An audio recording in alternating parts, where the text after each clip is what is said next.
Rambam. We are learning in Maimonides' teachings the laws of idolatry. We are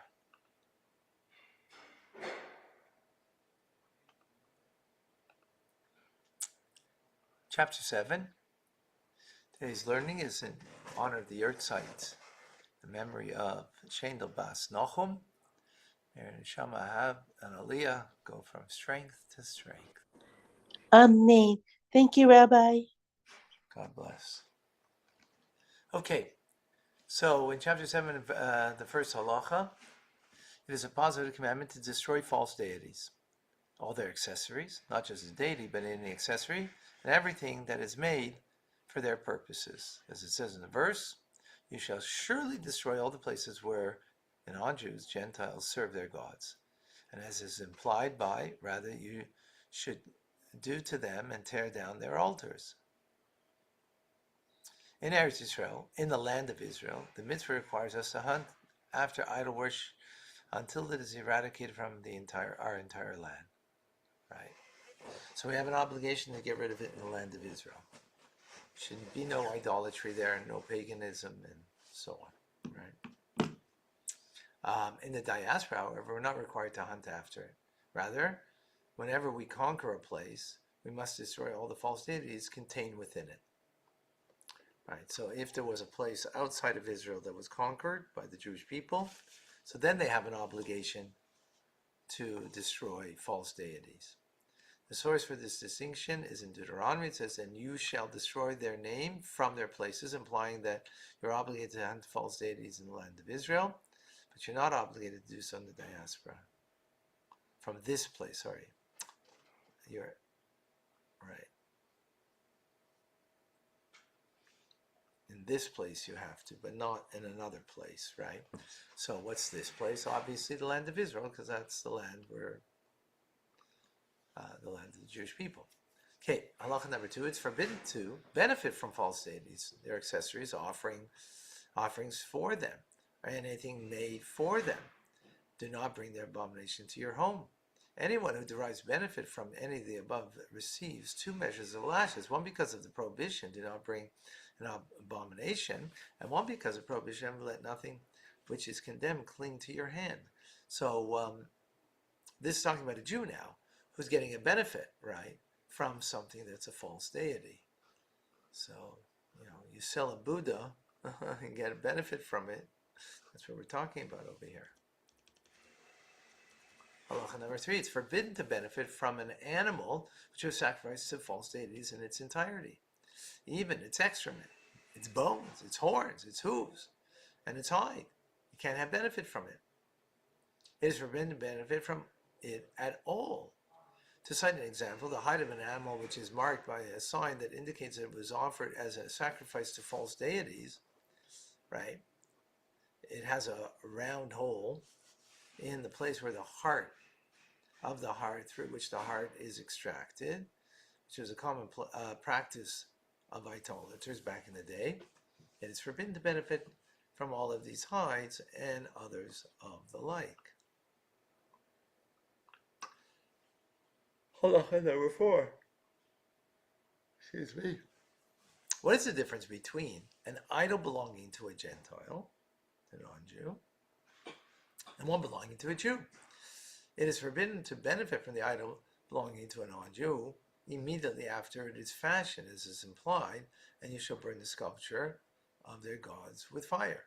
They are considered gods as soon as they have sculpted, right? Because we're talking about idolaters, right? So they did it for idolatry, so that means they had in mind that that's what it's for, right? Period. In contrast, it's not forbidden to benefit from a Jew's idol until he worships it. As implied by the verse, cursed is a person who makes an idol and places it in a hidden place. It is forbidden until he does a private act, worship it on its behalf. Because the Jew, that's not the common and natural thing that the Jew would do, to serve idolatry, and therefore until they serve it, it's not considered idolatry. But it also falls under a more general category where the non Jews are punished for their intentions, whereas the Jew is not. Right. Right. Exactly. Yeah. The accessories of idol worship, whether belonging to the Jew or to the non-Jew, are not forbidden until they were actually used for the purpose of idol worship. Because an accessory, right? I don't know. You made a scarf for it, right? You made a scarf for the Buddha because it's cold outside. So it's not of the idol itself. It's an accessory. So that's only becomes forbidden once it's being used.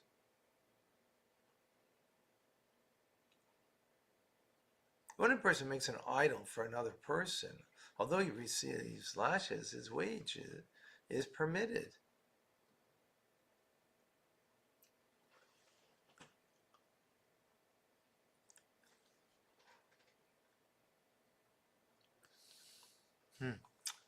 Because even though what you might think, because the wage is for the work that you did, right?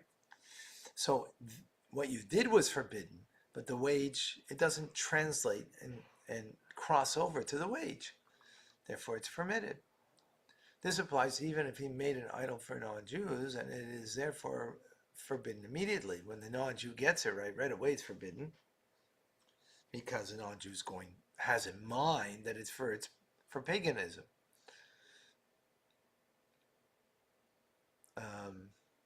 This applies even when he made the idol for whether they're forbidden. What is the rationale of the latter decision? The idol is not forbidden until it is completed, but the hammer stroke which completes it is not worth a penny. Following rules apply when a person buys scrap metal from a non-Jew and finds idols within it. It has already paid the money, but it has not taken the possession of it. He should return it to non-Jews. The same rule applies if he took possession of it, but he did not pay the money. Though taking possession represents a formal transfer of ownership in dealings with a non-Jew, transaction was made in error. If he paid money and took possession of the scrap, he must take the idols to the Dead Sea.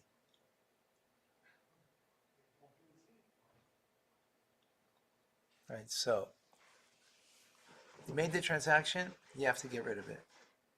Right, Dead Sea meaning that you can't have benefit from it. That's the idea. Similarly, when a non-Jew and a convert divide the estate of their father, a non-Jew, the convert may tell the non-Jew, take the idols and I will take the money. Take the forbidden wine and I will take the produce.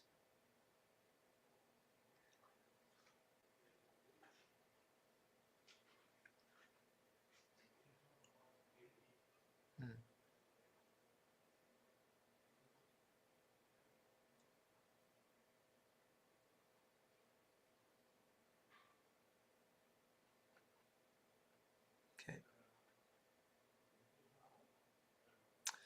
So take the forbidden wine and I'll take the produce, right?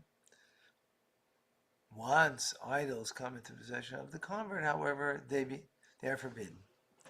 Right? So we're talking about a convert who has siblings, right, that did not convert. So when they're inheriting, he should make up with them. You take the things that are of idolatry, and I'll take the other things. But if he did take the idol, for whatever reason, doesn't matter. But if he did take the idol, so it's something that it's forbidden, and he can't have any benefit from it. Okay, we're going to stop over here. Thank you. Thank you, Rabbi.